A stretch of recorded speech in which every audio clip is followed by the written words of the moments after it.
Hello बच्चों, let's see this question. The question says which one of the following impurities present in colloidal solution cannot be removed by electrodialysis? And the options are sodium chloride, potassium sulfate, urea and calcium chloride. So key concept of this question is electrodialysis.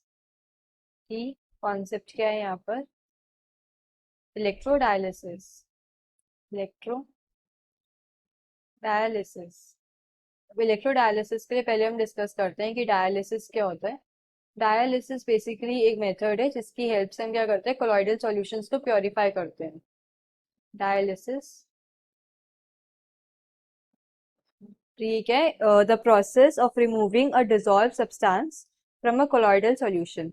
हम colloidal solution के अंदर से dissolve substances remove कर देते हैं bye means of diffusion. Diffusion की help से through a suitable membrane, एक सुटेबल मेम्ब्रेन यूज करके.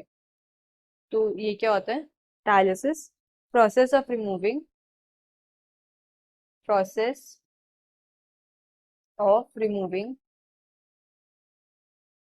dissolved substances from a colloidal solution.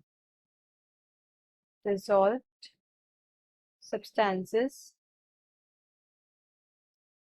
from a colloidal solution, from a colloidal solution by means of diffusion through a suitable membrane. By means of diffusion through a suitable membrane. जो membranes हम use करते हैं generally animal membrane या फिर parchment paper और cellophane sheet, ये सब हम यूज करते हैं. तो क्या होता है कि जो आयंस होता है एंड सॉल्वेंट मॉलिक्यूल्स जो होते हैं ये सब क्या डिफ्यूज कर जाते हैं क्योंकि इनका साइज क्या छोटा होता है as compared to colloidal particles. And colloidal particles क्या डिफ्यूज नहीं कर पाते, देयरफॉर हमें क्या प्योर कोलॉइडल सॉल्यूशन मिल जाता है.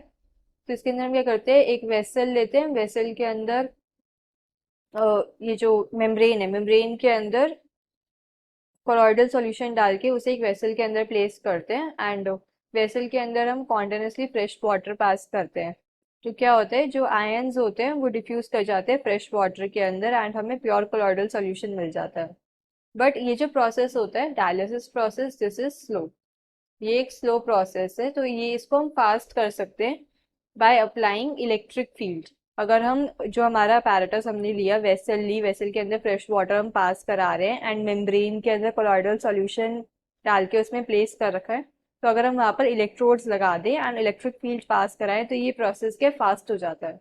तो इसको हम इलेक्ट्रोडायलिसिस बोलते हैं. बट ये हम तभी कर सकते हैं जब जो हमारी जो इम्प्योरिटीज हैं, ये क्या इलेक्ट्रोलाइट्स होती है, जो डिजॉल्व इम्प्योरिटीज होती हैं, अगर वो इलेक्ट्रोलाइट है, इलेक्ट्रोलिटिक इम्प्योरिटीज हैं, तभी हम इलेक्ट्रोडायलिसिस यूज कर सकते हैं, अदरवाइज नहीं.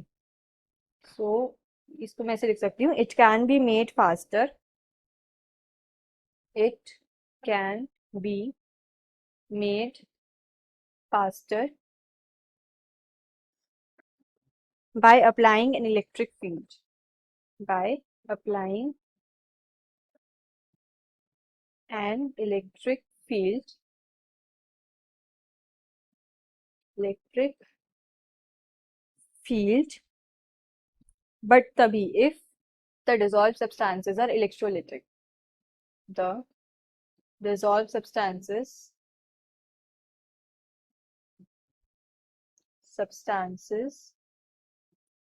are electrolytes, तभी हम कर सकते हैं. एंड फिर इस प्रोसेस को हम क्या बोलते हैं, इलेक्ट्रोडायलिसिस.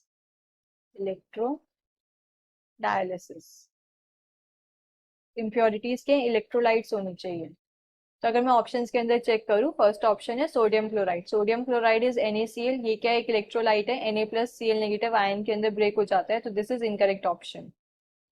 हमें बताना है ना कि कौन सा जो है हम रिमूव नहीं कर सकते हैं. तो सोडियम क्लोराइड को तो हम रिमूव कर सकते हैं. Second is potassium sulphate. ये भी इनकरेक्ट ऑप्शन है because potassium sulphate is K2SO4. ये भी एक इलेक्ट्रोलाइट है. Third is urea. यूरिया एक नॉन इलेक्ट्रोलाइट है, तो इसको हम रिमूव नहीं कर सकते यूजिंग इलेक्ट्रोडायलिसिस.